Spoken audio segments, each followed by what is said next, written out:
It started as this unspoken competition, late-night drives to nowhere, sketchy house parties, gas station dinners eaten on hoods of cars under buzzing fluorescent lights.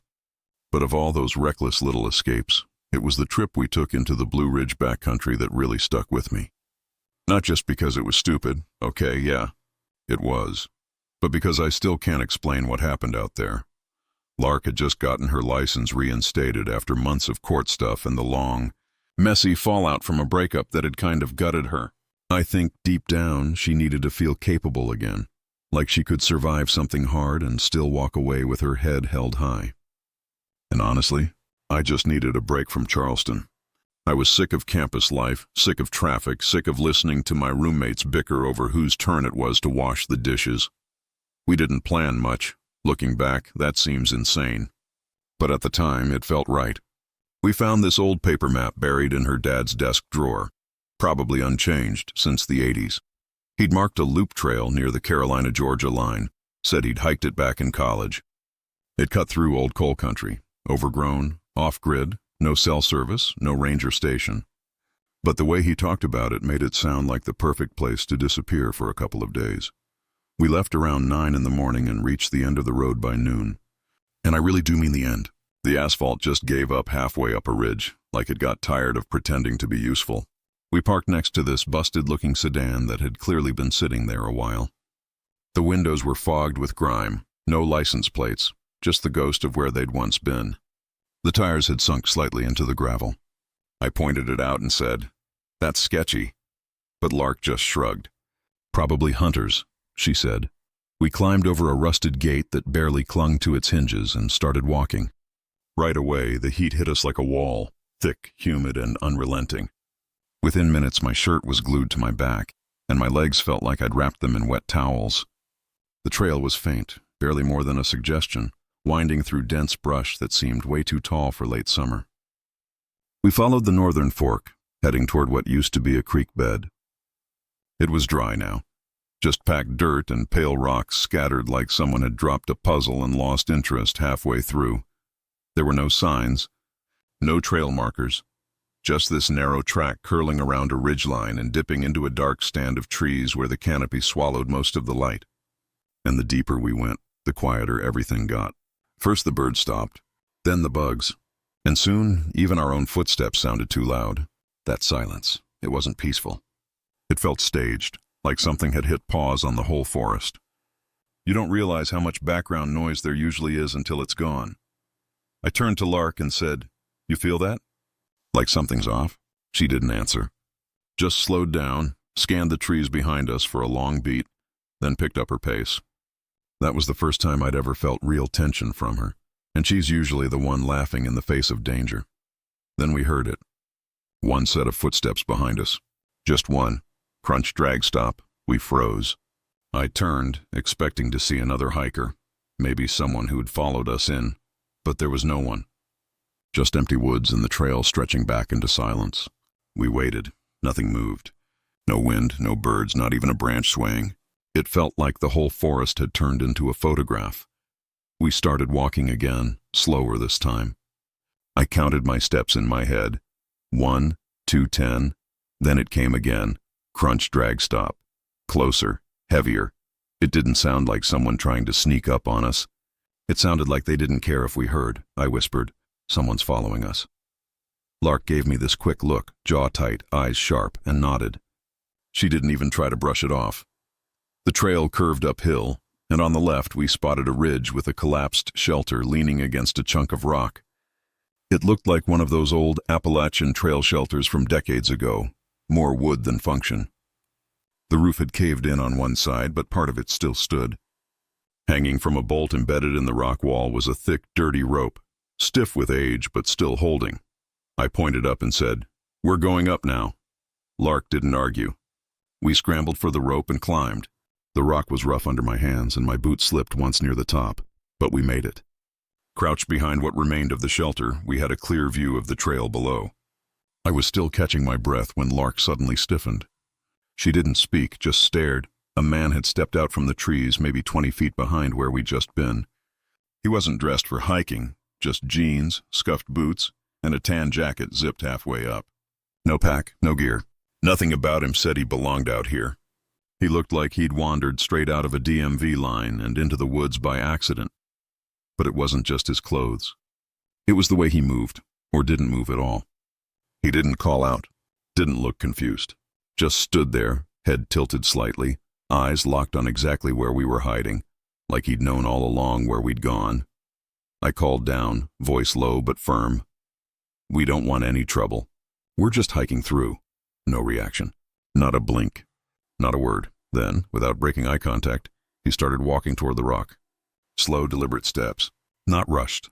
When he reached the base, he looked up and put one hand on the rope. Just held it. I grabbed a piece of broken shale near my foot, jagged edge, decent weight, and whispered to Lark, "Grab something solid. If he climbs, we don't let him get up here."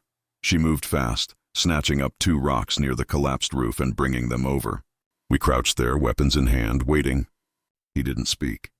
Didn't move. Just stared.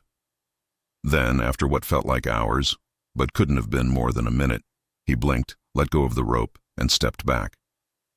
Not like someone backing down. More like someone stepping into a still lake, calm, unhurried, eerily controlled. And then he vanished into the trees without a sound. We waited 20 minutes, maybe more. Still nothing. No birds, no wind, no rustling. Then off to our left, a single clean crack.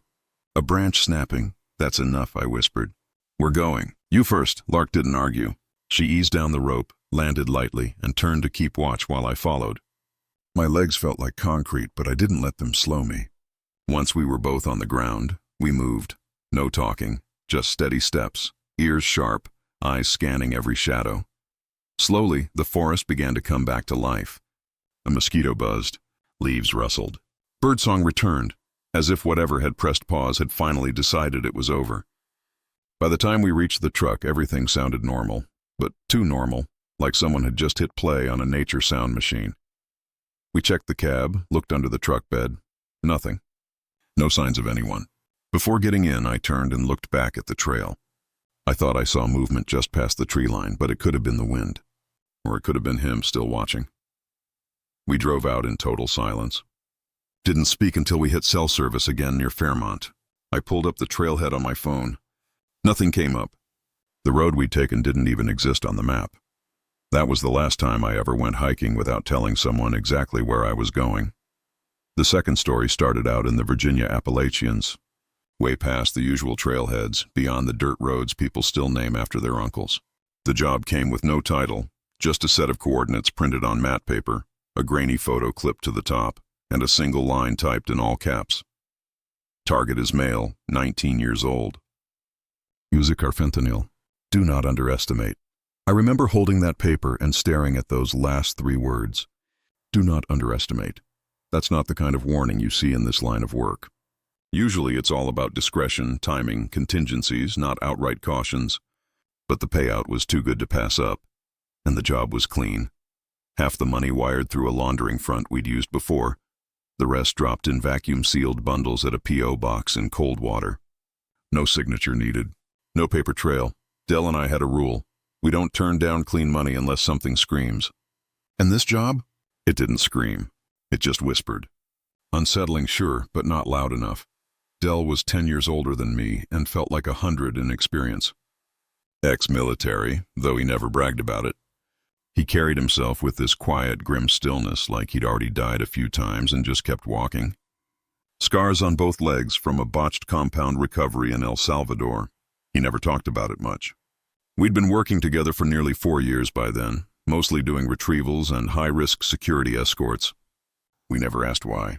Never stuck around after. If someone needed a warm body moved from point A to point B, we made it happen. No questions. That was the line. Because once you start asking why, suddenly you're part of it. This job was different from the start. The kid we were sent to retrieve didn't exist.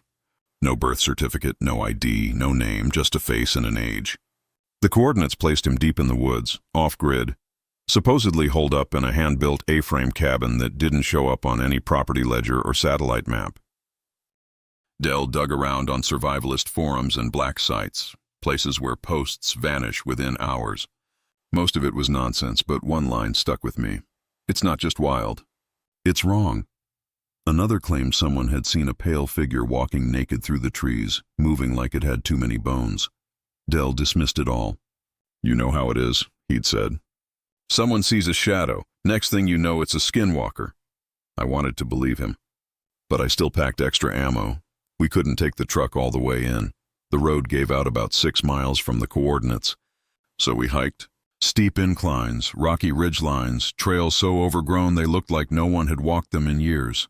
The woods got denser the farther we went.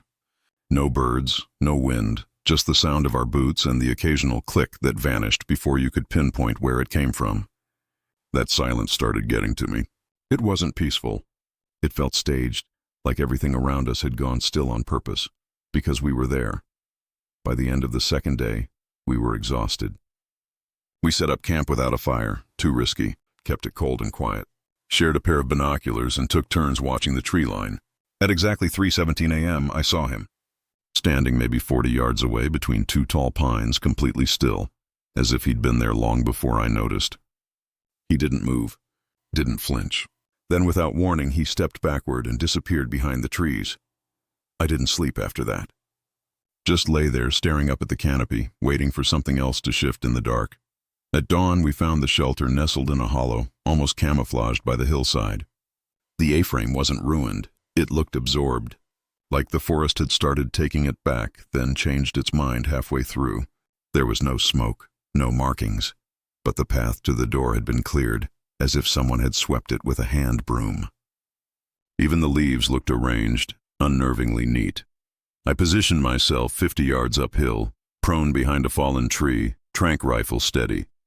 Dell looped around to cover the opposite flank. I had a clean line of sight on the entrance. At 6:04 a.m., the door creaked open. He stepped out slowly, almost mechanical. Barefoot, shirtless, long, stringy hair hanging like cobwebs. His skin was so pale I could see blue veins through the scope. But it was the way he moved that made my chest tighten, like his body didn't quite belong to him. I squeezed the trigger. The dart flew true, landing just under his collarbone. He didn't even blink. Reached up, plucked it out like it was a splinter, and looked straight at me. Through the scope, our eyes locked. His were green, but not natural green. It was off, synthetic. Like someone had copied the color but didn't understand how it was supposed to live.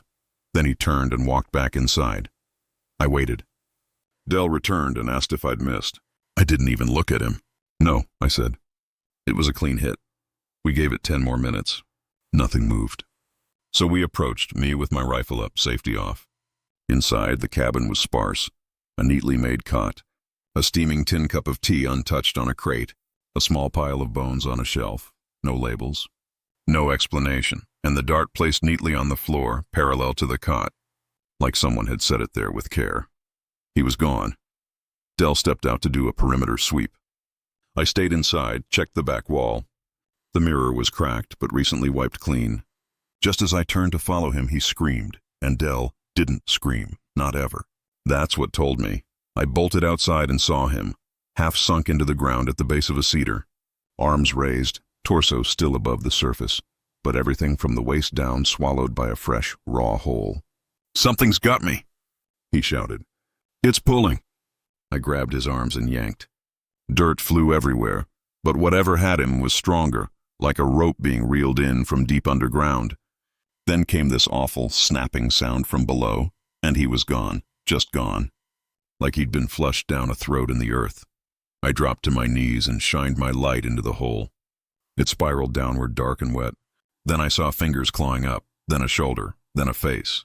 It was him or something that used to be him. His mouth was unhinged, jaw hanging like a broken mask. The skin on his face was stretched too tight, like it had forgotten how to fit. Underneath, his spine shifted visibly, bones rearranging beneath the surface. Then he made a sound. Not a growl, not a scream. Just a low hum that swallowed every other noise in the woods. I didn't wait. I ran until my lungs burned and my vision tunneled. Didn't stop until I saw my truck, rusted, half covered in vines, abandoned months ago. It started on the second try. I drove 13 hours straight without stopping. No food, no bathroom breaks, just white knuckles and pure adrenaline. When the tank ran dry, I left the truck, grabbed my bag, and walked until I hit a main road. Paid a stranger $300 in cash to drive me over state lines. That night I dumped everything, IDs, licenses, SIM cards. Burned it all. Took a new name. Moved again. That was almost an hour earlier, not even to the mailbox yet. Just trees, gravel, and quiet. And honestly, I think that silence was part of why I kept going. My cousin was supposed to come with me. We'd planned this hike for weeks. Nothing extreme, just a couple of nights out, away from everything. But the morning of, he texted around 7 a.m., saying his dad needed help with fence posts and he couldn't get out of it. I didn't really buy it. Sounded like one of those polite excuses people use when they get cold feet about the woods. I thought about teasing him for it, but I didn't. Just replied, "No worries, packed the car," and left alone. I've done solo hikes before. Nothing heroic. No Everest nonsense, but I'm comfortable in the woods. A few day trips. One solo overnight near a lake, though that was near a campground full of families, paddleboards, and enough foot traffic to feel semi-civilized. This trail was different. Less traveled. No recent trip reports. No cell service once you left the main road. And no rangers past the entrance sign, which, for the record, I never actually saw. That's what made it appealing. I hadn't meant to start this late in the day. When I parked, I checked my watch, 5:42 p.m. A bit later than ideal, but I figured I could cover a few miles before full dark. I got out, stretched, laced my boots tight, and hoisted my pack. There was a weird stillness, not eerie, just absent. Distant birds, but no breeze, no insects, nothing moving nearby. I locked the car and walked toward the trailhead, ducking under a sagging wooden sign that read "Trail" in faded white paint. And then, like a curtain closing, the trees swallowed me whole. The first mile was fine. Steady climb, damp leaves underfoot. My boots held well, but I noticed right away how much steeper it got than the topo map suggested. The incline wasn't brutal, but it made me check my pace constantly, calculating how far I could push before dark. The map showed a small creek near mile 4, a good spot to camp. That was the plan, but the canopy thickened fast and shadows pooled quicker than expected. By mile 3, I gave in and turned on my headlamp. The trail narrowed as it switchbacked up a sharper incline, then leveled slightly onto a shallow ridge. That's when I saw it. A small clearing, maybe 15 feet across, just off the path. A half circle of rocks blackened from old campfires. Clearly used at some point, but not recently. No wrappers, no bottles, no fresh footprints. Just that deep, undisturbed quiet. I stood there for a minute, letting my breath slow. Scanned the trees, listened. Nothing. That was enough for me. I got to work. Strung my tarp between 2 trees, found some dry wood tucked under a fallen log, used flint and steel to spark a fire, and set a can of stew on a flat rock near the flame. While it heated, I laid out my sleeping pad, double-checked my gear, and made sure the essentials were within arm's reach. Flashlight, boots, knife, always. The trail was about 30 feet to my left, fading into pure black. The firelight didn't reach that far. Beyond it, nothing but total dark. I was sitting by the flames halfway through my can of stew when something hit the ground near my boot. I didn't see it at first, just heard it, a soft muffled thud, like a stone dropping into dry earth. Then a faint bounce. I pointed my headlamp down. There it was, a pale, round, smooth rock about the size of a golf ball. And I hadn't moved. It hadn't rolled in from the trail, I checked. The leaves around it were undisturbed. No slopes nearby, no overhanging branches. It hadn't fallen. It had been thrown. I froze. Not with a gasp or a jump, just went completely still. The kind of stillness where your mind hits pause, scrambling to make the facts line up. Slowly, I swept my headlamp beam toward the woods, just brushing the trunks at the edge of the clearing.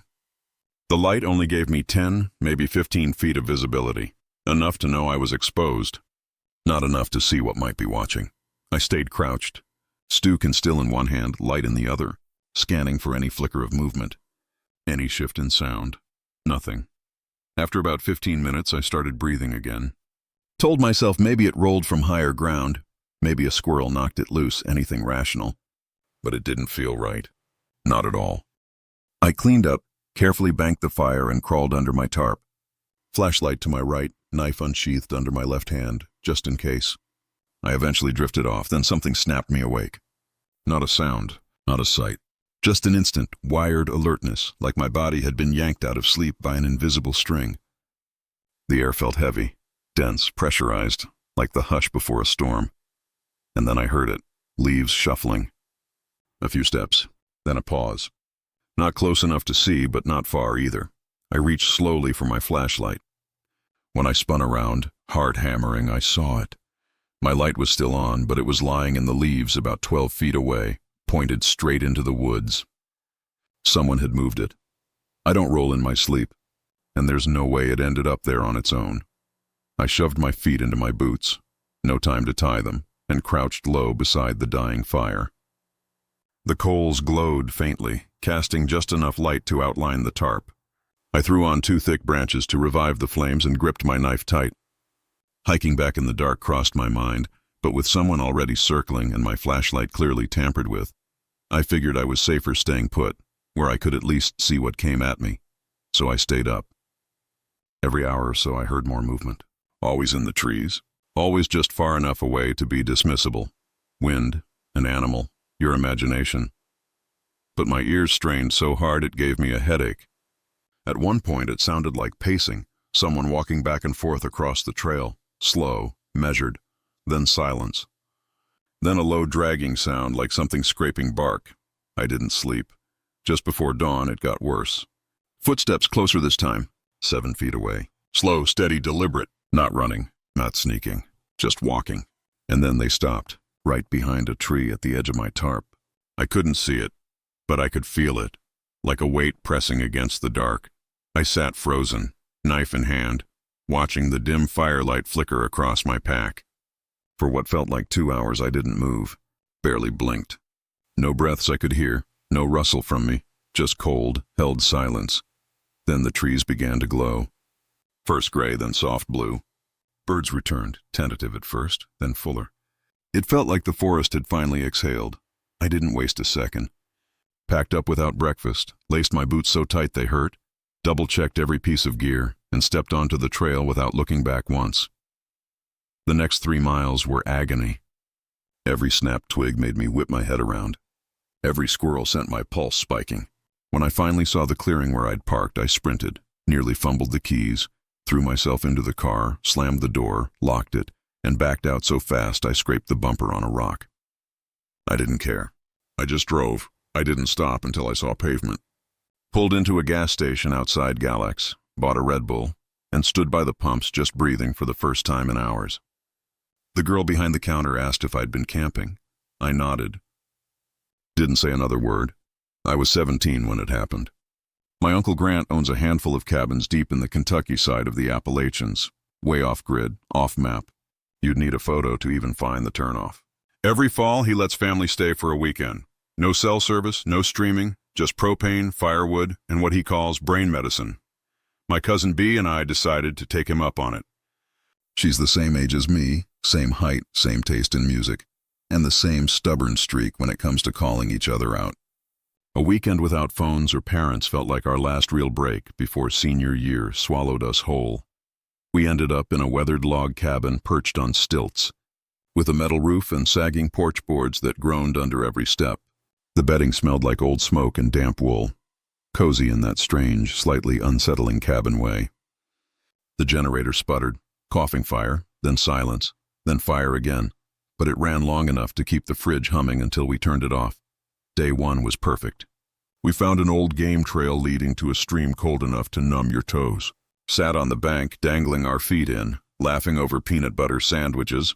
I'd already ruined my bag, spooned half out before packing. B sketched moss patterns and bark textures for something she called texture theory. I wandered off to photograph cairns, stacks of stones balanced just wrong, like someone had arranged them on purpose, but not quite right. That night by the fire, we dared each other to tell every spooky story we knew. Cult hideouts, ghost towns, wild men living in hollowed-out trees. The flames popped. We laughed. But once true dark settled in, the quiet didn't feel peaceful. It felt heavy. Morning brought a walk behind the cabin. That's when we found it, a rope tied chest-high between 2 trees, taut and weathered. Each tree had 3 notches carved into it, neat, even lines, like tally marks or boundary signs. Same height, same shape. Survey rope? I asked. B studied it, frowning. No trail lines or property markers on the map, she said. We shrugged. took photos, joked about squatters leaving art in the woods, and headed back. That night I woke to a creaking sound, not the usual groan of settling wood or distant branches snapping. This was steady, rhythmic, like something swinging on a hinge. I crept to the window. Nothing there, no rope, no swing, just empty darkness. I nudged Bee. She grunted and rolled over. At dawn, we went back to the rope site. It had been cut, cleanly severed. The ends were frayed but fresh, fibers still white. No footprints, no signs of struggle. The notches on the trees remained untouched, like silent markers in a code we weren't meant to read. Later, we hiked up a ridge to stretch our legs. I was adjusting my camera lens when Bee tapped my shoulder, sharp, urgent. At first I didn't see it. Then I did. Something bounding downhill, low to the ground. Limbs swinging in unnatural proportion, moving faster than anything that size should. Not a deer, not a bear, not human. It vanished into the scrub before I could focus. We didn't talk. Just turned and walked back. Fast. At the cabin, Bee pulled her hoodie tighter and brewed tea, sipping it in the corner with a pencil hovering over her sketchbook. Her drawings had changed, dark smudges, branches twisting into webs, shadows pooling where there shouldn't be any. I didn't say anything. Just let her be. Then came the knock. Just once. Sharp. Direct. Under the kitchen window. Not the rustle of branches. Not the wind. Flashlight in hand. I peered out. Nothing. But on the porch rail lay a coil of rope, about a foot long, wound perfectly. It wasn't ours. We shoved the heavy wooden table in front of the door and wedged a chair under the handle. Bee sat with her back to the wall, flashlight aimed at the window like a character in a survival thriller. Sleep didn't come. At first light, I made my decision. We're leaving. She hesitated. People will think we're paranoid. Dramatic. I had my bag open before she finished the sentence. We left around 4 a.m., hoping to reach the car before dusk, and whatever had been watching caught up to us. The trail looked familiar at first, comfortingly so. But then I paused. There, snagged on a branch over a fallen log, was a blue tarp. We'd passed it before. I was sure of it. And sure enough, 10 minutes later, we saw it again. The same tarp, same log, same exact arrangement. Bee, I said, we're looping. She rolled her eyes, but I insisted. Just scratch an X on that tree up ahead. 10 minutes later, we passed the same tree. The X was there, sharp, fresh, unmistakable. No more words were needed. We turned around, hoping to find the right path out. But then the quiet settled in, deep, unnatural. Not the peaceful hush of a calm afternoon, but a silence so thick it seemed to pulse in our ears. No insects buzzing, no wind in the leaves, no bird calls, just a stillness that felt alive, watchful. Then we saw it again, the rope, taut between two trees. But this time something hung from its center. A rabbit, dead, split open, ribs splayed like an offering. It swayed with the faintest tremor, as if placed there deliberately. Bee backed up, hand flying to her mouth. I grabbed her wrist. We don't stop, I said. We run. We ran until my legs burned and my knees tripped over roots. The forest itself seemed to warp around us. Trees leaning in too close, paths twisting where none had been, the ground shifting underfoot like it couldn't decide what it was. And then, impossibly, we glimpsed the cabin again. First the roof, then the porch. The door stood wide open. We'd locked it. We'd shoved furniture against it. Now it gaped like an invitation, or a trap. Inside, everything was wrong. My knives were missing. The kettle was gone. Bee's sketchbook vanished, even though I'd seen her tuck it above the fireplace. And on the wall someone had smeared symbols in wet dirt or mud, half erased, indecipherable, like a message left in haste and then regretted. We didn't stay for answers. I yanked my pack and hauled Bee by the arm. Forget the trail, I said. We go straight down the creek. No stopping. We stumbled through mud, slipped on slick rocks, soaked our shoes, but we kept going. Eventually we broke through the tree line. Found gravel, a clearing, a ranger shed, a red pickup truck parked nearby. We didn't breathe easy until we were halfway home. The next day, Uncle Grant called. Why'd you leave so sudden? He asked. The place looked wrecked. Back door tied shut with twine, and something dead was hanging from the outhouse handle. I swear, I said, none of that was us. He paused. Then quietly, guess I'll take that cabin off the list. We haven't talked about it since. I was 38 when I picked up a contract job out in the western Appalachians. Nothing glamorous, just maintenance work for a university's remote research stations. But it paid consistently, and more importantly, it didn't require me to deal with anyone. There were 6 cabins scattered across the high ridges, way out where roads ended and GPS started glitching. During warmer months, grad students and field teams used them to study salamanders, soil chemistry, things like that. But once winter approached, the cabins sat empty. That's where I came in. My job was simple. Keep the places from falling apart. Run routine checks. Make sure rodents hadn't chewed through wiring or walls hadn't collapsed. Clear aggressive overgrowth. Inventory equipment. Test solar units. Replace batteries. Just enough upkeep to have the stations ready by spring. No uniform, no company truck, no real oversight. Just a set of keys, some paperwork, and a weekly deposit. The only rule? Visit all 6 sites once per loop and log everything I did. I'd been doing freelance land surveying and part-time GIS work before that, so I was used to working alone in remote places. Honestly, I preferred it, and at the time, I figured a few months in the woods might help me reset. I'd been carrying some personal weight, needed the quiet. Each cabin had its quirks. Station 1 always whistled in the wind. Station 2 had a solar panel that never held a charge. Station 3 was slowly sinking into the earth. But Station 4, that was different. It was the most isolated, 7 miles from the nearest turnout. You couldn't even get close by vehicle. The old fire road leading up had collapsed into rubble years ago.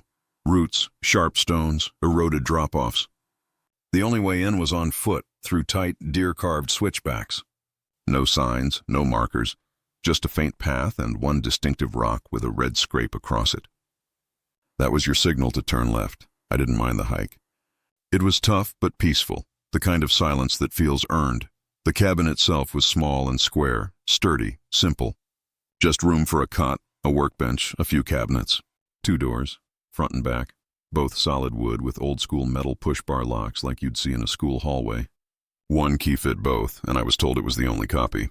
No spares on campus. No hidden backups. It was on my 3rd loop, mid-October, leaves mostly down.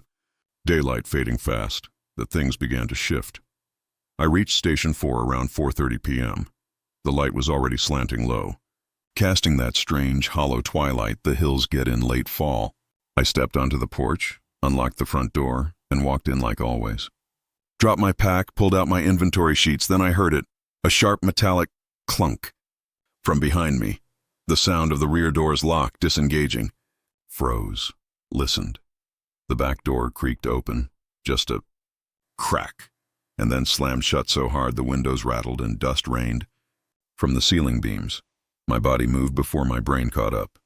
I sprinted across the cabin, threw open the back door, half expecting a hunter, a trespasser, something. But there was nothing. No footprints, no rustling in the brush, not even a squirrel. Just a steep slope and that heavy, unnatural quiet, the kind that falls when the forest stops breathing. I stood there, hands on the doorframe, scanning the trees. Felt like I'd missed something obvious, but there was nothing. Only stillness that didn't belong. I went back in, locked both doors, and tried to focus. Pulled my GPS, a bulky yellow unit, from my chest strap and set it beside the lantern on the workbench. Then I stepped out back to check the water tanks in the storage shed. 10 minutes, maybe less. Grabbed a fuse kit, noted the levels, and returned inside. The GPS was gone. At first, I thought I'd mislaid it. I tore through the cabin, under the cot, inside lockers, behind the heater. Dumped my pack. Checked the battery drawer, the first aid kit. Nothing. Then I remembered the crawl space hatch in the floor, rarely used, padlocked, different key on my ring. I'd only opened it once during my first visit. It held backup blankets, emergency rations, a fire extinguisher. I unlocked it and lifted the hatch. There it was. The GPS, standing perfectly upright in the center of the crawl space, screen facing the ladder like it had been posed. I blinked slowly, as if my brain needed time to load the image. Climbed down 1 step, picked it up. It was still warm, still powered on. I closed the hatch, locked it, and just stood there holding the device like it was alien technology. Then, click, the front door this time. Same sound. The door creaked halfway open, then slammed shut. Harder than before, deep final. I didn't turn around. Didn't check. I just locked both doors again, shrugged on my coat, and walked out to the rock ledge at the edge of the clearing. Sat cross-legged, arms tucked in, staring at the horizon until the sun disappeared and the woods went pitch black. I couldn't leave yet. My pack, my logs, my gear were still inside. I had a job to finish. When I finally stepped back through the doorway, something shifted. Hard to explain, but the pressure, the feeling of being watched from inches away without contact, just lifted. The air felt normal again. I slept that night, but not well. Woke every 30 minutes, jolted upright at every whisper of sound. My body braced for the next thing.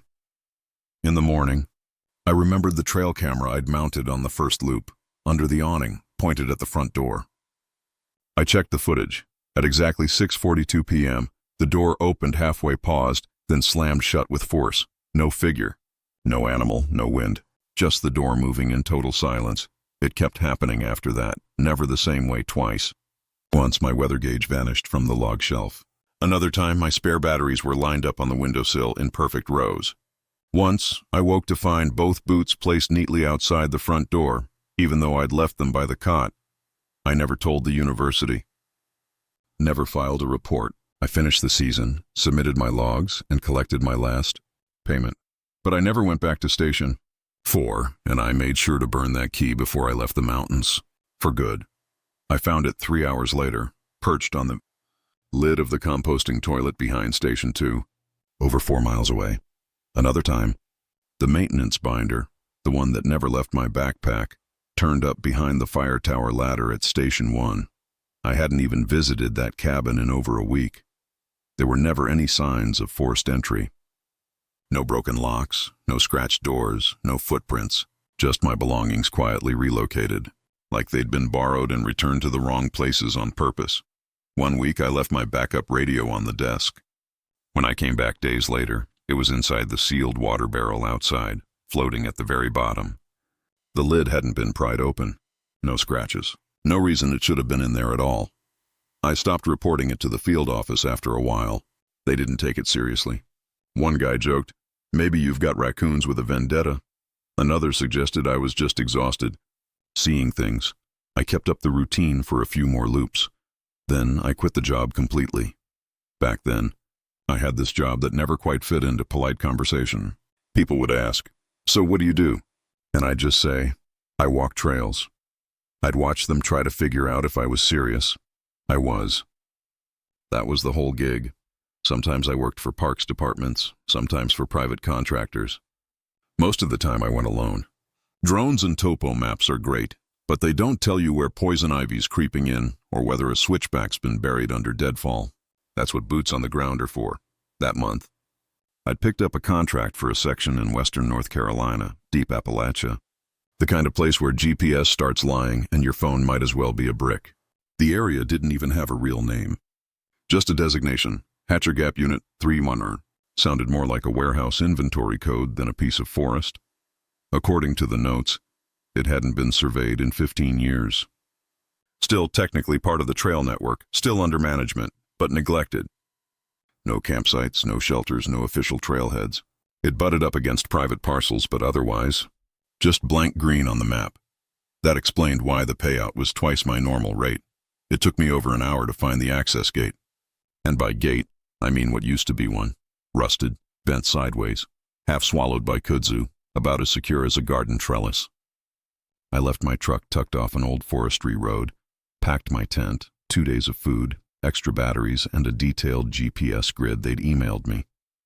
Figured 3 days, maybe 4 tops, then out. I'd worked rough backcountry before, wild boars, sudden storms, crumbling ridgelines, but this felt different. Not dangerous, just odd. The trail was barely there, just faint indentations in the hillside, ghostly suggestions of switchbacks, no boot prints, no litter, no sign anyone had walked it in years. The first day wasn't bad. Physically tough? Sure, but quiet in the right way. I made camp before dusk, stretched by a tiny fire, and logged notes like I always did. The second day is when things got complicated. I reached the first waypoint. Checked my distance, should have been 0.4 miles. GPS said 1.1. That's not drift. That's a full rewrite of the landscape. I figured maybe I'd wandered, gotten turned around in the brush. It happens. Trails shift. Animals reroute them.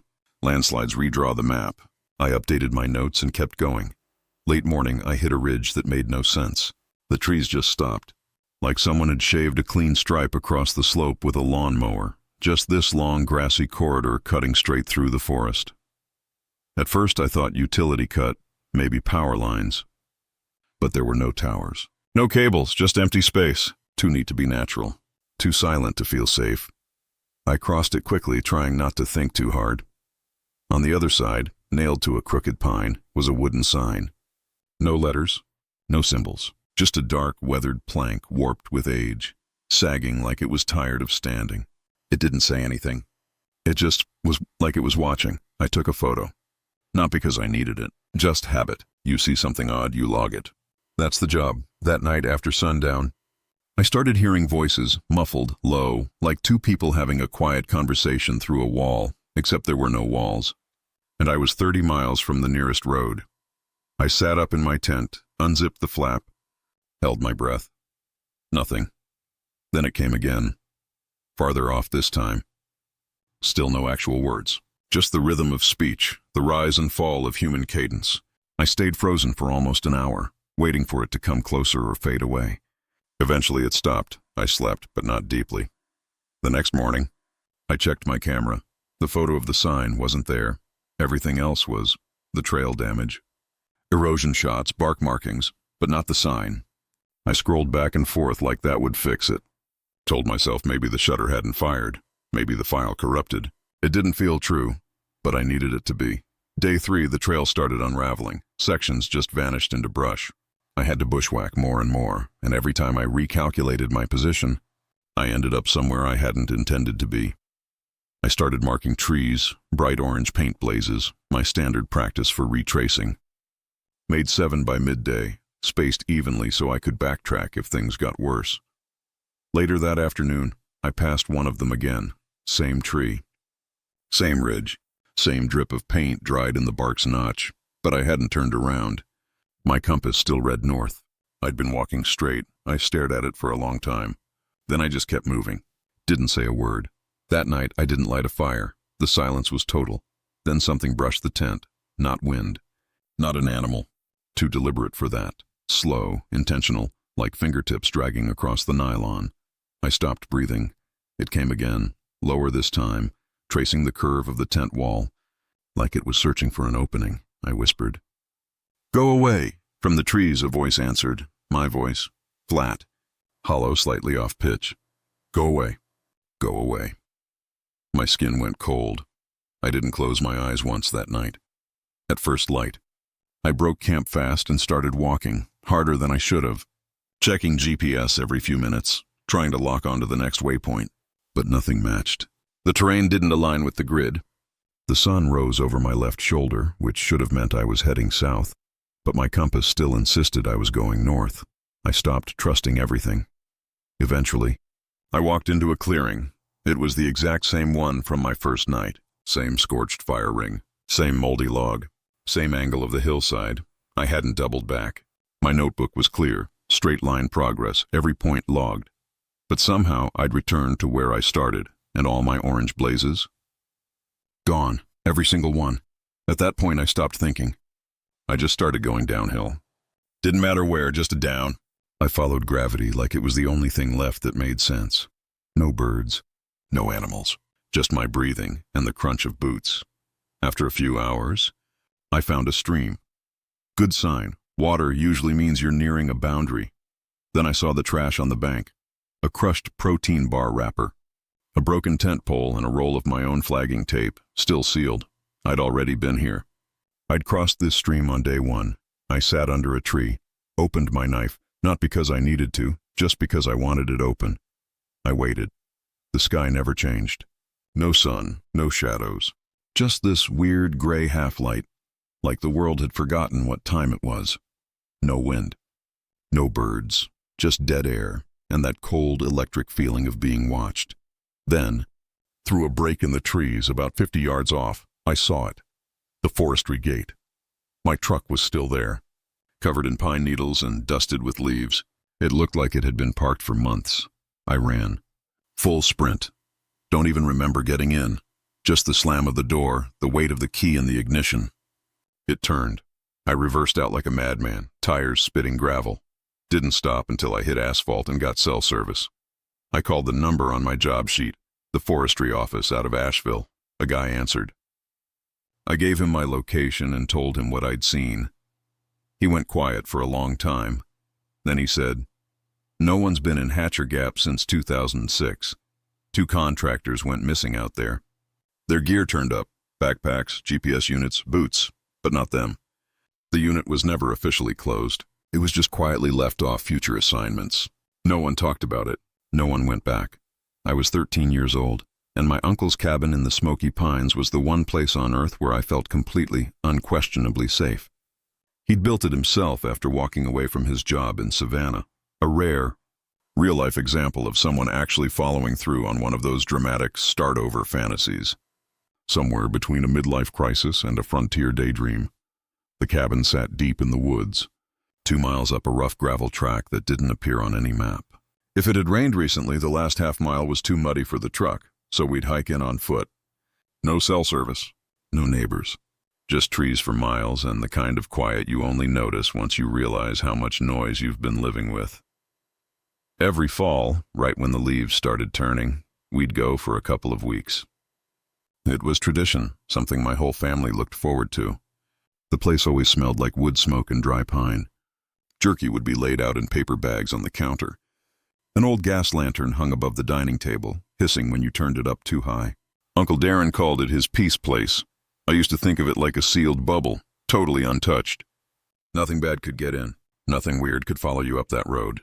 I believed that completely. That October, we stayed longer than usual. 2 full weeks. My parents were seriously looking at land nearby. They kept saying things like, "Wouldn't it be something to build here when we retire?" I was all in. The idea of growing up surrounded by that much green, no traffic, no city noise, sounded like heaven. And at first, it was perfect. I always slept in the loft room upstairs. The ceiling sloped so low you had to crouch to reach the bed, but it had this tiny square window that looked straight out at the trail behind the house. Uncle Darren had carved that path himself, cleared the brush, hammered in little hand-carved signs to mark the twists. He said it looped around to a lookout bluff where you could see the whole creek valley. I always wanted to walk the whole thing, but I wasn't allowed without an adult. The first couple mornings, I woke early and just watched from the window. Deer would pass through in 2s and 3s, picking their way between trees. Sometimes a squirrel would tear across the path like it was late for something. It felt still, calm, kind of perfect. Then on the second morning I heard running water, faint at first but sharp, a metallic trickle echoing through the walls. I came downstairs and found the kitchen's hand pump sink gushing water into the basin, splashing onto the counter. The steel handle was pushed upright, and this wasn't some faucet you could bump on by accident. You had to pull hard to get water flowing. Everyone else was still asleep. I pressed the handle back down. It groaned and stopped. I stood there waiting for someone to come out and say, "Oops, forgot to shut it off." But no one did. When Uncle Darren finally came down, I asked if he'd used the pump that morning. He shook his head. "Nah, might be a pressure thing. I didn't bleed the line this week." He didn't seem bothered. But the thing was, you couldn't fake that pump turning on. The handle didn't float upward on its own. Someone, or something, had to physically pull it. It didn't sit right with me. 2 days later, things got stranger. From my loft window just before sundown, I saw someone standing on the trail. A person-shaped figure, too far to make out details, just an outline. They stood where the path bent into the thicker woods facing the cabin. Not moving, just there. At first I figured it was Uncle Darren on his evening walk. But he always carried his old walking stick and he never stood still like that. He moved slow, but with purpose. I watched the figure for about 10 seconds. I blinked, and it was gone. Later, I asked Uncle Darren if anyone ever came that far up the trail. He shook his head. "Nah, it's private. Only weirdos hike the north slope and there's nothing up there to hunt." I tried to let it go. Probably my imagination, right? Until the next morning. This time I saw the same shape again, closer now, standing dead still near a cedar just off the path. Not blinking, not walking, just watching. I didn't blink. I kept staring. After a few seconds, it stepped back into the trees and vanished. That was it. No more sleeping upstairs alone for me. I moved to the couch. Then the music thing started. I had this old iPod with a cracked screen, loaded with pop-punk, heavier rock, stuff that made me feel a little older. I'd plug it into a tiny speaker dock behind the wood stove. The first time it glitched, I thought it was the cable. A song paused mid-track. I checked the connection, pressed play again. 5 seconds later, paused again. I tried different songs. Same result, but only with loud music. If I played something mellow, indie folk, acoustic tracks, it played fine. No skips, no interruptions. I thought maybe the speaker couldn't handle bass. But it had worked perfectly at home. Then I noticed something else. The loud songs only cut out if I wasn't holding the iPod. If I left it in the dock across the room, it would skip or stop. But if I held it in my hands, it kept playing. Sometimes, not always. It felt intentional. One night, frustrated, I said out loud, "All right, I'll switch." The next track was soft. Played all the way through, smooth as anything. After that, I didn't test it anymore. A few nights later, my parents and Uncle Darren drove into Alderfield for firewood and supplies. I stayed back to watch my little cousin, Wyatt. He was 4, obsessed with a cartoon about talking farm animals. We watched 3 episodes. He passed out on the couch. I settled in at the far end with a blanket. Around 9:30, I started dozing off. The fire crackled softly. Everything was quiet. Then I heard footsteps, slow, rhythmic crunching over the gravel behind the house. Like someone walking deliberately toward the back door, I sat up and called out, "Uncle Darren?" Nothing. Then the back door creaked. Just a little, like someone testing the handle. A second later, the kitchen pump started gushing again. I went in. Sure enough, the handle was upright, water pouring out like someone had just let go of it. I slammed it down and stepped outside. No one there. No headlights, no voices.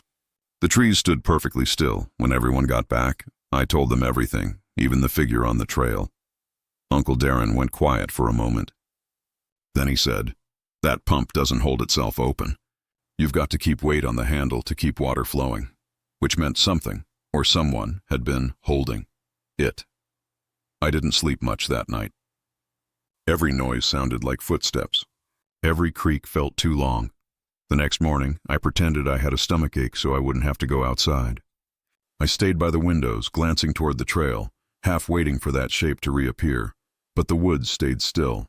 Until our last day. Mom and Dad were outside loading the truck.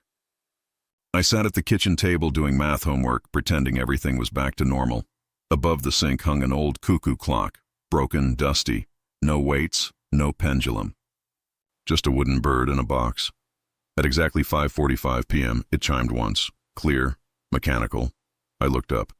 The hands had moved. Then I heard the pump again, but this time, the handle wasn't up. The water was rising from the drain, slowly, steadily, like something was forcing it backward through the pipes. I didn't wait. I bolted outside and sat with the bags until morning. We didn't talk about it on the drive home. My parents acted like nothing had happened. Uncle Darren still lives there. He says the clock hasn't made a sound since. I was 17 when it happened. My Uncle Cal worked one of those old fire towers near the Virginia border, tucked deep in the Appalachians, so remote that cell signals didn't even bother trying. His tower stood on a high ridge, 5 miles in on foot from the nearest logging road. No cabins, no side trails, nothing man-made except the narrow path and the tower itself. Once a month, the ranger station sent someone up with supplies, water jugs, canned food, batteries, radio parts. It wasn't glamorous, but Cal loved the solitude. That month, he took a bad step on the tower stairs while feeding his dogs and rolled his ankle. Bad enough he couldn't hike, though not broken. So he called me. "You're young," he said. "Got strong legs. Think you can do the drop for me this time?" I said sure. I liked Cal, and honestly, I liked the quiet too. I left early that morning, right after sunrise. My parents let me borrow the truck, an old, wheezy thing that groaned the whole way up the gravel road like it was protesting the effort. I parked where the road ended, grabbed the pack from the back, and headed out. All the usual signs were posted at the trailhead board. Watch for bears. Don't hike alone. Respect forest boundaries. But something new had been added to the old, weather-warped wooden post right under the painted "Stay on Trail" sign. Someone had carved a face into the wooden post. Not detailed, just strange. A long oval shape, eyes set too high, and a tiny straight line for a mouth. It looked fresh, like it had been cut within the past week. Without really thinking, I ran my fingers over it. At the time, it didn't mean anything to me. The trail started flat. But by mile 2, you were definitely working. Roots snaking across the path, mudslicks. Patches where the trail all but vanished under thick brush. By mile 3, I was drenched in sweat and already regretting I hadn't packed a second water bottle. I stopped on a shale outcrop to catch my breath. The trees pressed in so tight on either side that I couldn't see more than 10 feet into the woods. In the quiet, it wasn't peaceful. It felt like the forest was holding its breath. Then I heard something shift behind me, branches moving, but not like a breeze. Something heavy, slow. I spun around fast.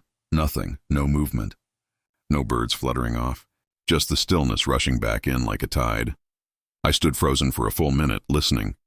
Then I kept walking, faster than before. About halfway up the ridge, I saw someone coming down the trail toward me. An older guy, maybe mid-60s, with a gray beard and a patched-up canvas jacket that looked like it had seen decades of hard weather. No backpack, no gear. Just a long wooden stick he used like a cane. He looked at me as we passed but didn't speak right away, just gave a small nod. Then, quiet as an afterthought, he said, "Don't go past where the trees bend wrong." I stopped. "Sorry, what?" But he kept walking, slow, steady, as if I hadn't spoken at all. I turned to look back 10 seconds later. The trail behind me was empty. No footsteps, no rustling leaves, like he'd just vanished. The fire tower came into view soon after. It sat right on the crest, a spindly rust-red frame with a weathered wooden cabin perched 30 feet up. The clearing around it was patchy grass and rock, barely enough room for the tower and a small, unused fire ring. I climbed the spiral stairs. The trapdoor was already unlatched. Inside, everything was as I remembered, minimal, tidy. A cot in one corner, a fold-out table with maps and logbooks, shelves with labeled bins. The radio blinked weakly, still receiving something. I dropped my pack, swapped out the old batteries, stacked the new water jugs, and plugged the solar charger in. Then I flipped through the logbook. Cal always dated his entries, noted weather quirks or odd wildlife sightings. But the last page was blank. No date, no notes. Just a drawing in the bottom corner, pressed deep into the paper with pencil or charcoal. It was that same face, oval, eyes too high. Mouth slightly downturned, not frowning, not smiling, like someone trying to copy a human face from memory and getting it wrong. I didn't like it, but I was exhausted. My legs ached, and the thought of hiking 5 miles back down before dark felt unbearable. So I decided to stay the night. Cal had done it before. It wasn't against the rules. I locked the trapdoor from the inside and shoved the cot against it, mostly for peace of mind. Then I sat by the window, watching the ridge fade into dusk. Sometime after 2 a.m., the motion light over the stairwell clicked on. It was a small, dim thing, barely enough to light the platform below, but the second it snapped on, I was wide awake. I sat up and peered through the floorboard gaps. The platform was pale and still, but there were no footsteps. No creaks, no wind. Just silence. The light didn't flicker, didn't shut off. It just stayed on, as if someone was standing just out of view. I didn't move. Didn't speak. I sat there for hours, staring through the floor, waiting for anything to happen. Nothing did. At first light, I grabbed my bag and left. Didn't eat. Didn't think. The cot was still blocking the trapdoor. I stepped over it without moving it back. A mile into the descent, I hit the spot. I don't know how else to describe it except that the trees were wrong. They bent inward over the trail, not from age or wind, but like they'd been pulled or twisted on purpose. Their trunks leaned toward a single point, branches overlapping above like a canopy trying to seal the path shut. The air beneath felt colder. Even though the sun was up, I remembered the old man's voice. Don't go past where the trees bend wrong. I considered going around, but the slope dropped off sharply on both sides. No choice. I walked through. Right in the middle of the bend, I saw a canvas nailed to a tree. A real painting, not a sketch. Water damaged, but clear enough. It showed the fire tower, distorted. Windows dark like eye sockets. Antenna missing. Sky a sickly gray streaked with jagged white lines that looked like teeth, or cracks. A little farther down, another painting leaned against a boulder. Same tower, but now the door was open. Something stood inside, tall, spindly, arms too long, fingers dragging, and the face that same blank wrong face. Watching, I turned around. The trail behind me looked normal, empty. Then came the third painting, right before the descent. It showed me, standing at the trailhead in the same clothes, same scar above my eyebrow. But behind me, crouched in the brush, was a figure, head tilted, face stretched too long, too sharp to be human. Watching, I dropped my pack and ran. Didn't stop, didn't look back, didn't breathe until I was in the truck, doors locked, hands shaking. I didn't answer Cal's calls for 3 days. Then the ranger station left a message. Said he'd gone up to the tower himself. He called me that night. His voice was stiff, strained. "You leave something behind?" I said no. He paused. "There was a drawing on the desk looked like your style." But it wasn't. It showed the two of us in the tower, standing across from each other. "But your face," he swallowed. It looked wrong. Mouth stretched too far, eyes too high. "And in the drawing, you were holding something out to me, something small, wrapped in bark." He said he didn't open it. I told him not to touch anything else. Just burn the page. Get out. He said he would. The next morning, the ranger station called again. Cal was missing. They found the tower locked from the inside. The cot was still against the trapdoor. No signs of struggle. No footprints on the stairs. The cabin was farther out than I'd realized, somewhere up near Calhoun Ridge, maybe 4 miles past, where the paved road ended, and the gravel started pretending to be one. I slowed twice for deer, and once for what I'm still convinced was just a boulder shaped like a bear. When I finally pulled up, the place looked exactly like the listing photos. Big porch, sloped roof, surrounded by trees so dense it felt like being inside a snow globe. I'd found it online. Total seclusion, perfect for creatives. No Wi-Fi, no cell service, no neighbors within shouting distance. That was the whole point. I wanted to unplug completely. No notifications, no emails, just me and my half-finished manuscript. I'd packed carefully. All my food, plenty of water, my laptop, notebooks, a solar charger, backup batteries. The host's instructions said the key was under a flat stone by the steps. And inside the door frame, bolted to the wood, was a weatherproof lockbox with a satellite phone for emergencies. I tested it right away. 2 bars, solid signal. It felt like exactly what I needed. At first, I thought the silence would be the hardest part. No city noise, no background hum of other people existing nearby. But after a couple of days, I settled into it. I started waking early without an alarm. Mornings were for writing. Afternoons for walking the trail that looped down past a little stream and curved back up behind the cabin. Evenings, read until the light faded, make a simple dinner, maybe a cup of tea, then bed embarrassingly early. The silence wasn't uncomfortable. It was clean. I even stopped noticing the absence of sound until I had to. On the 8th night, something changed. It was late. I'd just finished brushing my teeth, still chewing on that last sleepy yawn. And when I reached to close the bathroom door, it caught part way. The door didn't close all the way, just bounced slightly, like it had hit something on the other side. I opened it again. The frame had warped just enough that the latch no longer lined up.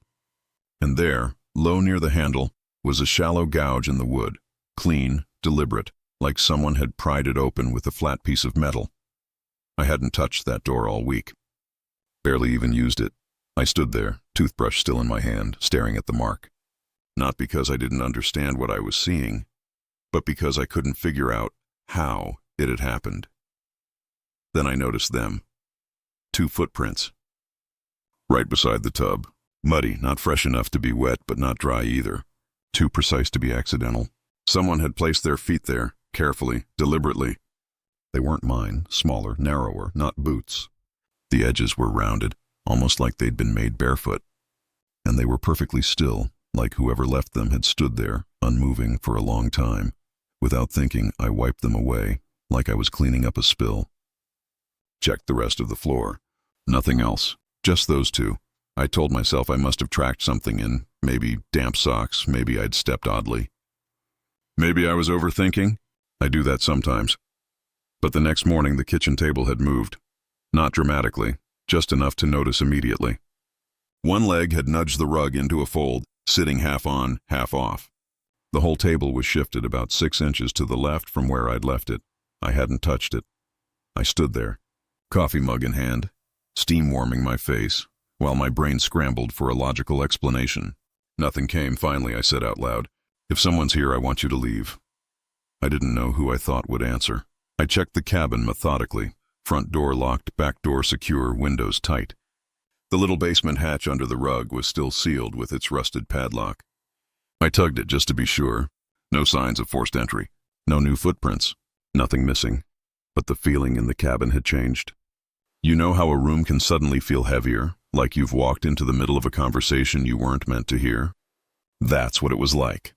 That afternoon, I made sure the satellite phone was fully charged and stuck it in my jacket pocket before heading out on the trail. I didn't want to leave it behind. The hike didn't feel peaceful anymore. That night, I locked the bedroom door around 1 a.m. I woke up, no noise, no dream, just instantly alert. Like a switch had flipped in my head, then I heard it. A single, soft thump from downstairs. Not loud, just the kind of sound something makes when it's set down carefully. Or when furniture shifts under weight. I didn't move, didn't blink. Just stared at the bedroom door. After a long while, I got up, grabbed the flashlight and the satellite phone, and crept downstairs. Living room quiet, kitchen unchanged, bathroom door still ajar, warped as before, but the shower curtain was closed. Pulled tight, I never close it. I hate not being able to see behind it. I stood there for 30 seconds, then reached out and yanked it back. The tub was empty, but the footprints were there again, in the exact same spot, same shape. This time they were wet. I didn't touch them. Backed out slowly, pulled the door shut with shaking fingers, and sat on the couch until morning. The satellite phone stayed in my lap the whole time, like I expected it to ring on its own. When daylight came, I checked the tub again. The prints were gone. I hadn't cleaned them. They'd just vanished. Outside, the ground was undisturbed. No footprints in the mud around the cabin, no scuff marks near the windows. The forest looked untouched, as if nothing had ever passed through. Nothing made sense. That evening, I left every light on. Couldn't bring myself to cook, let alone write. Just sat on the couch, watching the stairs like something might come down. Then, at exactly 4:32 a.m., I heard it. 3 slow creaks from my bedroom upstairs. The exact sequence the floor makes when you walk from the window to the closet. But I wasn't up there. I didn't move. Didn't shift. Just stared at the top of the staircase, waiting for a shadow, a face, anything. Nothing came. When the sun finally rose, I crept upstairs. Room was empty, closet shut, window latched, but the front door was standing wide open, not cracked, not swinging. Just fully open, like someone had walked out and forgotten to close it behind them. I stepped outside slowly. The air felt brittle, like if I inhaled too deeply, something would snap. No birds. No wind. No sound at all. I went straight to the lockbox, pulled out the satellite phone. It took 4 tries to get through. A man answered, "Cabin Emergency Services." "Are you in need of assistance?" "Yes," I said. "Someone's coming in at night." "They're not taking anything. They're just standing there." "In the bathroom." "In the bedroom." He was quiet for a few seconds. "Then can you read me the cabin ID number?" I gave it. "Pines West Unit 3. Long pause. "Are you alone in the unit?" "Yes." "Can you confirm the label on the phone says Unit 3? I turned it over. "Yeah, it does." Another silence. Then, calm but firm. "Okay, listen carefully. Pack your things. Leave immediately. Do not stay another night." I asked what was going on. Had they gotten reports like this before? Was someone living in the cabin? He said, "Someone will meet you at the trailhead. Don't speak to anyone on the way down, even if they say your name." Then the call dropped. Even if they say your name. I threw everything into my bags, didn't even zip them. The trail didn't feel right. Some turns were too sharp. Others were missing. Familiar trees were gone. New ones stood where none should be. It was like walking through a replica of the trail, reconstructed from memory, but slightly wrong. I heard voices twice. First one said, "You dropped something." Sounded exactly like my brother, but he was 1,000 miles away. Second one said, "Tom, stop, please." And that one sounded like me. I didn't stop. Didn't turn around. By the time I reached the trailhead, I could barely stand. A woman in a gray uniform stood beside a white truck. "You're from Unit 3? She asked. I nodded. "You still have the phone?" I handed it to her. "Did you speak to anyone on the trail?" She asked. I hesitated. "I don't know what that means." She didn't reply. Just got in the truck and drove off. I don't know what I walked away from. I filed a complaint the next week. Never got a response. Checked the listing again. Gone. No forwarding page. No trace. I haven't been back to the mountains since. I'm 62 years old, and I've spent just about my entire life working in or around the Appalachian Mountains. I grew up in a house where the tree line wasn't something you visited. It was just there, like a fence around everything. Honestly, the woods raised me just as much as my folks did, maybe more. I've cut timber in rain so cold it turned your skin purple. Walked survey lines in places where GPS just gives up. Pulled overnight watch in hollers so quiet you could hear your own heartbeat bounce off the trees. I've stumbled across bear dens, meth shacks, rusted-out Cadillacs filled with bones that didn't quite look animal. Once I even met a man who swore he hadn't spoken to another human in 12 years, but nothing I've seen. Not a single strange or dangerous thing in all that time, ever, worked its way under my skin like what I saw that winter out past Kinley Ridge, not far west of Ember Gap. Now my mother's people were Shawnee, and my grandmother didn't say much, but when she did, you listened. Her voice never rose above a whisper, not even when she was mad, which was often. She had this presence, like you were the one being foolish just for questioning her, even when she wasn't saying a word. She had rules for the woods. Things I used to roll my eyes at when I was young. Don't whistle after dark. Don't leave your boots pointed at the door when you sleep. And if you ever see someone in the woods trying to wave you, over. Don't follow them unless you're sure you saw them. Walk out of camp first. I asked her why once. She just said, "There are things older than the trees out there." It wasn't meant to scare me. That was just her way. She gave you facts, not feelings. It was a warning, not a story. Back then I didn't pay much attention. I chalked it up to old stories and quiet superstition until I couldn't. This happened about 15 years ago. I was working a contract job for a logging company that had just secured some untouched acreage deep in the Blue Ridge. That timber was the real deal. Mature red spruce, fat old hickories, tulip poplars thick as silos, big money trees. But it was isolated, the kind of isolated where the road turns to gravel, then the gravel turns to dirt, and then the dirt just ends, and the rest is prayer. Our crew went in first to prep the access lines, clearing trails wide enough for the machines to roll in without flipping over. Rough terrain. Most of it was barely marked, and the so-called roads were more memory than pavement. We had 2 foremen, 6 field hands, and a handful of trailers set up on a ridge above a skinny valley. No cell coverage, radios only. And those had to be checked every 6 hours to make sure no one had fallen into a ravine or gotten clocked by a falling limb. That's when the equipment started going missing. First, it was just a chainsaw. We figured someone misplaced it. But then one of the portable generators vanished. No small thing to lose. No one heard a sound. No footprints. Nothing on the trail cams we'd set up for bear activity. We thought maybe locals were sneaking in, stripping gear to pawn. I don't like feeling played, so I volunteered for night watch. Figured I'd sit up a few nights and put an end to it. Kept things low-key. No big spotlights, just a flashlight, a radio, and a thermos of truck stop coffee that probably qualified as a biohazard. Nights up there in January are no joke. The kind of cold that bites through denim like tissue paper. You don't even shiver. You just go stiff. First 3 nights, dead quiet. A few raccoons, maybe a deer, normal stuff. But on the 4th night, around 2 a.m., I heard voices, not shouting, not yelling, just soft talking, quick overlapping murmurs. Male and female both, but the rhythm was off. It wasn't English, not clearly. The words tumbled over each other like chanting, too fast, too fluid. The cadence reminded me of old tapes my uncle used to play, Cherokee hymns, same rising and falling lilt at the end of each phrase. Familiar in a way that made my skin crawl, though I couldn't say why. I was near the tool trailer when I heard it. The sound came from down the slope, just beyond where my flashlight reached. I killed the light and crouched, then the voices moved, up the slope. Then behind me, no crunching leaves, no footsteps. Just the sound hopping around like it was skipping across glass. I keyed the radio, static. Checked the trailers, all locked, everyone asleep, nothing disturbed. I clipped my hatchet to my belt and stayed close to the main trailer until sunrise. The voices cut off about 10 minutes before first light, like someone yanked the plug. When the foreman came to swap shifts, I told him I thought someone was scoping us out. He didn't blink. Just said, "This ridge don't like being disturbed." I asked what he meant.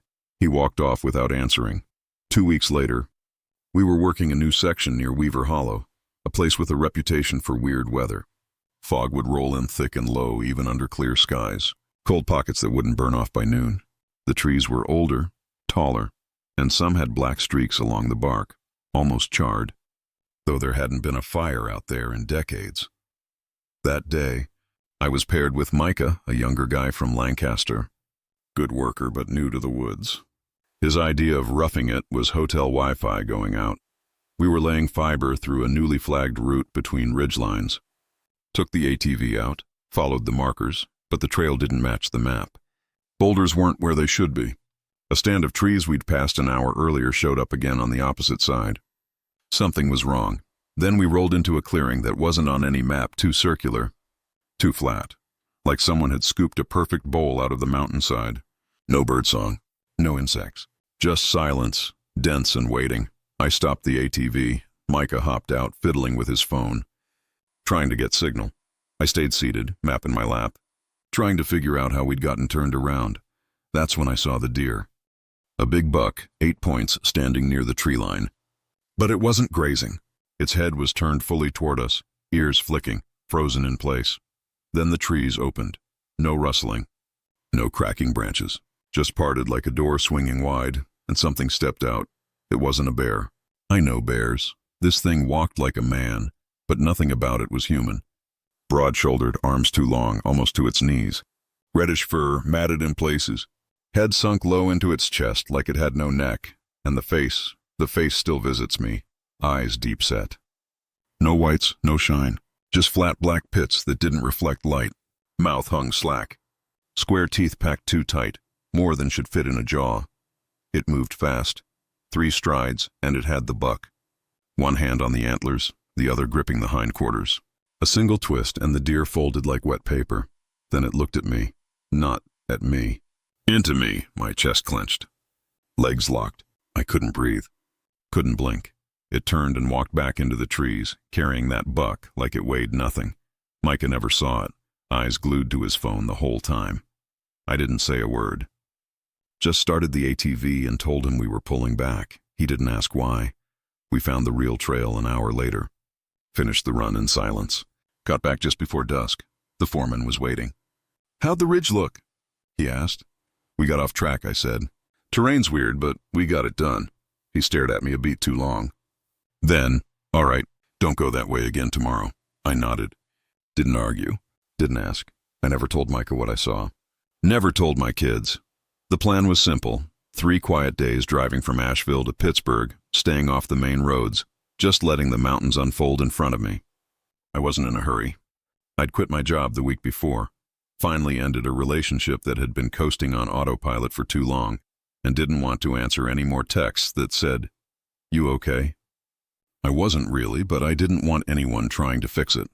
I packed light, 1 old green duffel bag with a few clothes, a water bottle, a charger, a paperback I probably wouldn't read, and a roll of quarters, just in case I ended up at a laundromat or wanted something solid in my pocket.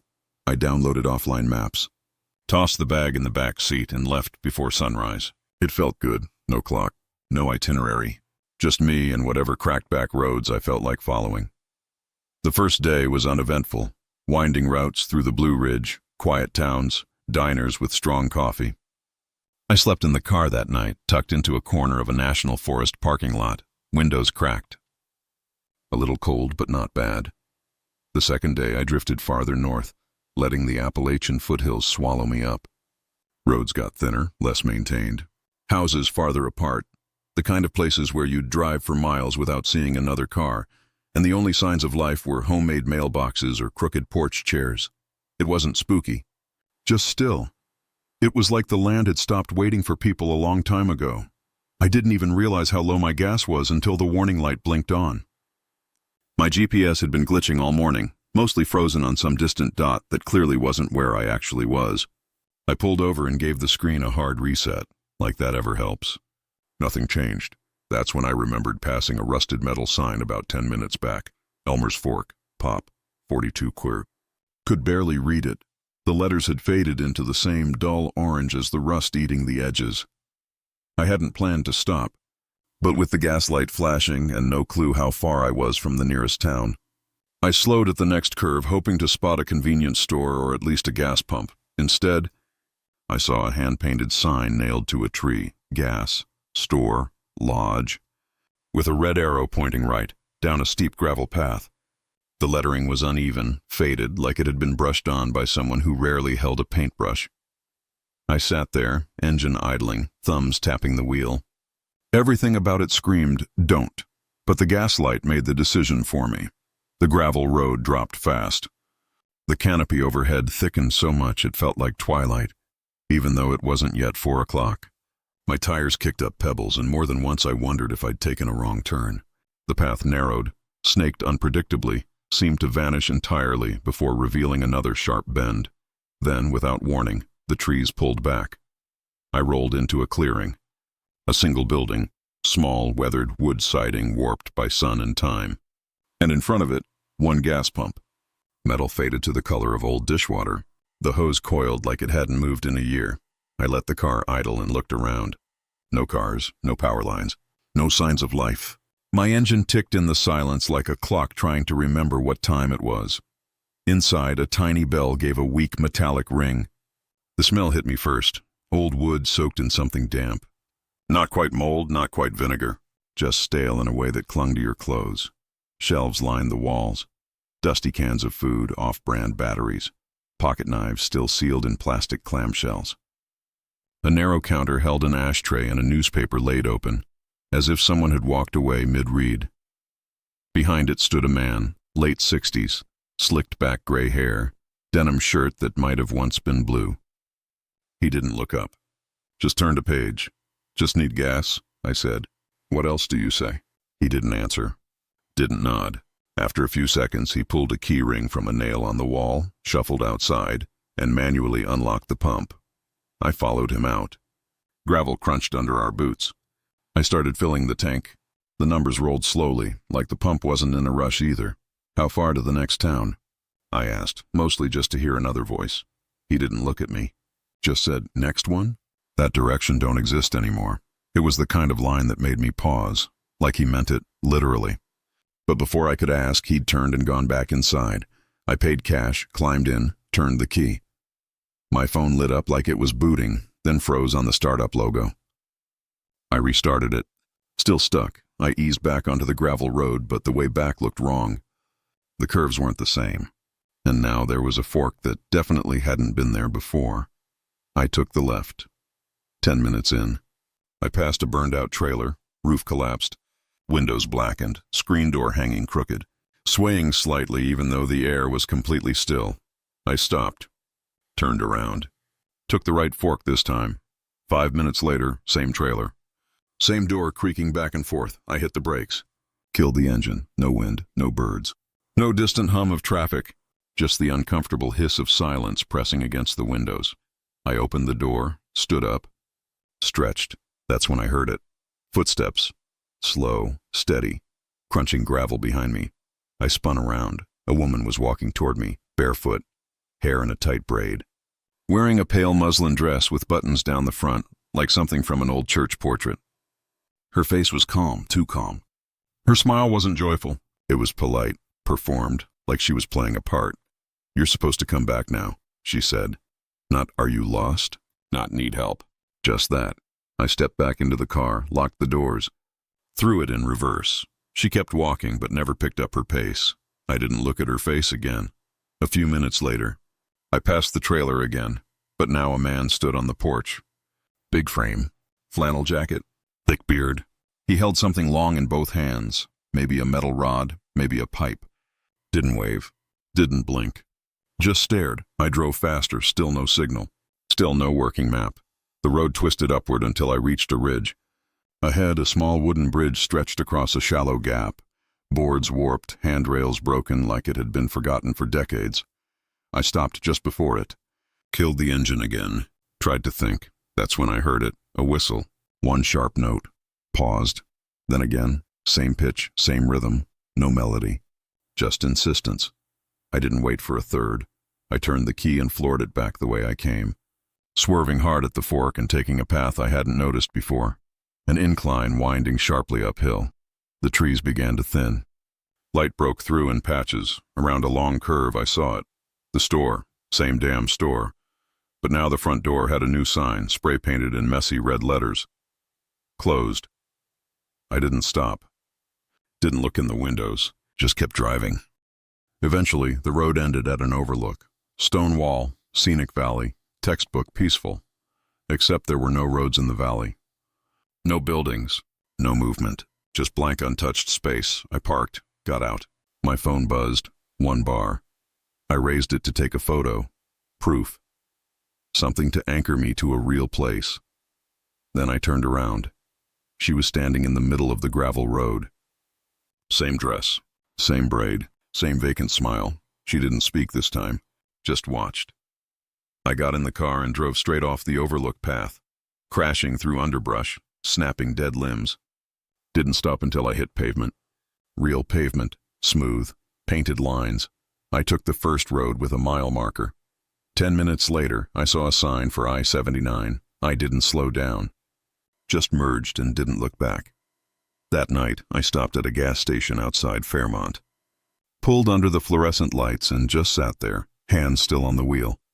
When I finally checked my phone, no sign of Elmer's Fork, not on any map. No photos, no route history. It was like it had never existed. My cousin Daniel's cabin sat way up in the Smokies, tucked into one of those wooded hollows where the air feels heavier and the trees lean in close, like they're listening. It was about 6 miles from the nearest paved road and a solid 2-hour drive from anything resembling a grocery store, the kind of place where people raise chickens, patch their own roofs, and don't lock their doors, because if something wants in, it'll get in anyway. There were a few marked trails branching off from the cabin. One looped around a ridge where wild blueberries grew. Another followed a stream bed for nearly a mile before cutting through a field. Daniel always pointed me toward those. Never the third one. It started just past the back fence, barely visible at first glance. Curved down into dense pine and brush. A red cloth, sun-bleached and weathered, hung from a skinny tree at the entrance. I noticed it the first day I arrived. And of course, being 14 and nosy, I asked about it. Daniel stiffened, just for a second. But I saw it. That one's not for walking, he said. Old deer trail, steep, too much deadfall. Lots of snakes. Then he clapped a hand on my shoulder and asked if I wanted to help split kindling, like he couldn't steer the topic away fast enough. They didn't have a TV, no Wi-Fi. Days were long, filled with chores, feeding chickens, hauling water, digging weeds. At night, the quiet wasn't peaceful. It was still. Too still. The cabin was old. It creaked constantly, even when no one moved. Doors shifted in their frames. Floorboards answered your steps a full second after you'd taken them. I told myself it was just the house settling. But around the third night, I started dreaming of her. She sat on the porch in a wooden rocking chair that swayed gently, though I never saw her move it. Silver gray hair braided down her back. Wore a faded green dress that looked like it belonged to someone 2 generations ago.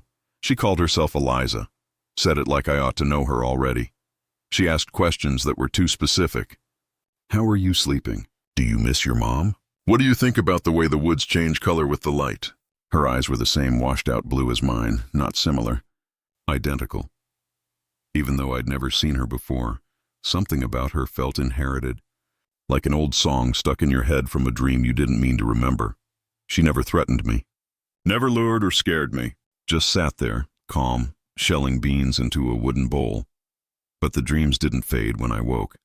I could recite every word she said. Every movement, the creak of the chair, the way the porch light hit her hands.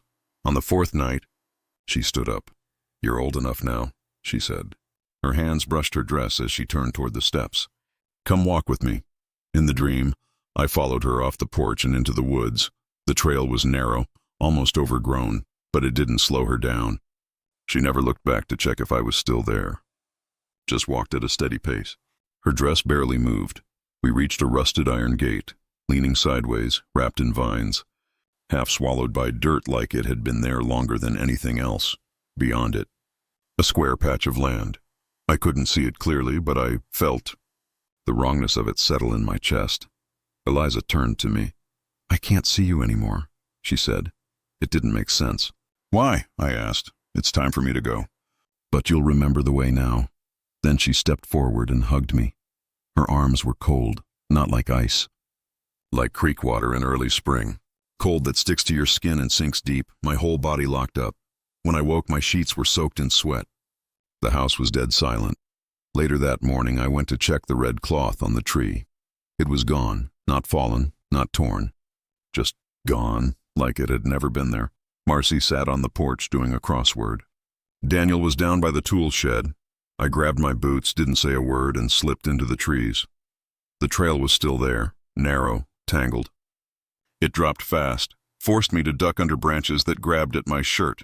The deeper I went, the quieter everything got. I passed a broken stone wall, then a pile of rusted metal and shattered glass half sunk in mud. I wasn't sure how far I'd gone when I saw it. A fence, mostly fallen, bent and rust-stained.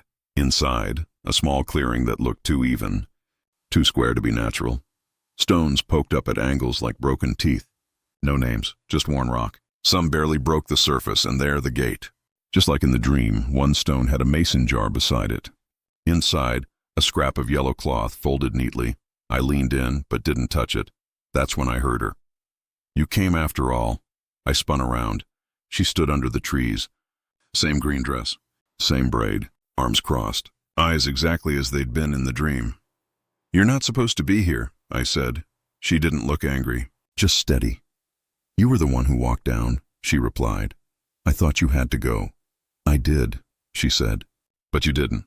She looked up toward the ridge behind me. "Go that way. Don't look back. And if you hear me again, don't follow." Then she stepped behind a tree and vanished. I didn't think. I just ran, got snagged once, maybe twice. Couldn't tell which direction I was going. I don't even remember reaching the edge of the woods. But eventually, I saw the clearing again. The cabin. Daniel was outside. His face was pale, like he'd been crying or sick or both. "Where the hell have you been?" He snapped. I tried to speak, but no sound came out. "You've been gone 2 days."